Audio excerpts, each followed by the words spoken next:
अस्सलाम वालेकुम काश्तकार भरावो। अज दी वीडियो विच असीं गल करांगे कि लूसन दा बेहतर वक्त काश्त की है ते इहदे वास्ते ज़मीन दी तैयारी किद्दां कीती जा सकदी है। यह फसल हर किस्म दी आबो हवा दे नाल मुताबकत पैदा करन दी सलाहियत रखदी है।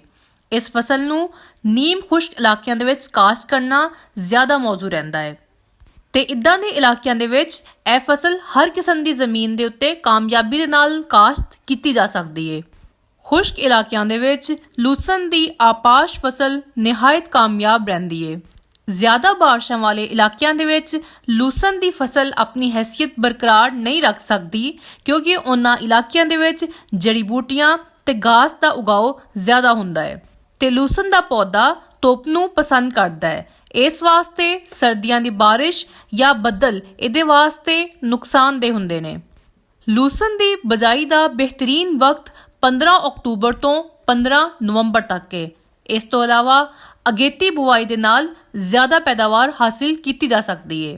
ਲੂਸਨ ਦੀ ਫਸਲ ਵਾਸਤੇ ਬਿਹਤਰ ਨਿਕਾਸ ਵਾਲੀ ਜ਼ਰਖੇਜ਼ ਮਹਿਰਾ ਜ਼ਮੀਨ ਜਿਹਦੇ ਵਿੱਚ ਕੈਲਸ਼ੀਅਮ ਵਾਫਰ ਮਿਕਦਾਰ ਦੇ ਨਾਲ ਮੌਜੂਦ ਹੋਵੇ ਮੌਜੂ ਰਹਿੰਦੀ ਹੈ। ਸੇਮ ਜ਼ਦਾ ਤੇ ਕਲਰ ਵਾਲੀ ਜ਼ਮੀਨ ਇਹਦੇ ਵਾਸਤੇ ਮੁਨਾਸਿਬ ਨਹੀਂ ਹੈ।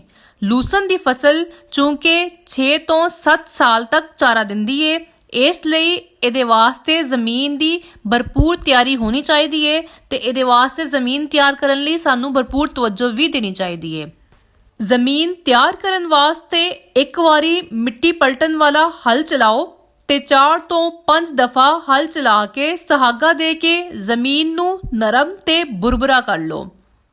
ਲੂਸਨ ਦੀ ਕਾਸ਼ਤ ਵਾਸਤੇ ਖੇਤ ਦਾ ਹਮਵਾਰ ਹੋਣਾ ਵੀ ਬਹੁਤ ਜ਼ਰੂਰੀ ਹੈ ਕਿਉਂਕਿ ਇਹਦੇ ਨਾਲ ਪੈਦਾਵਾਰ ਚੰਗੀ ਆਉਂਦੀ ਹੈ।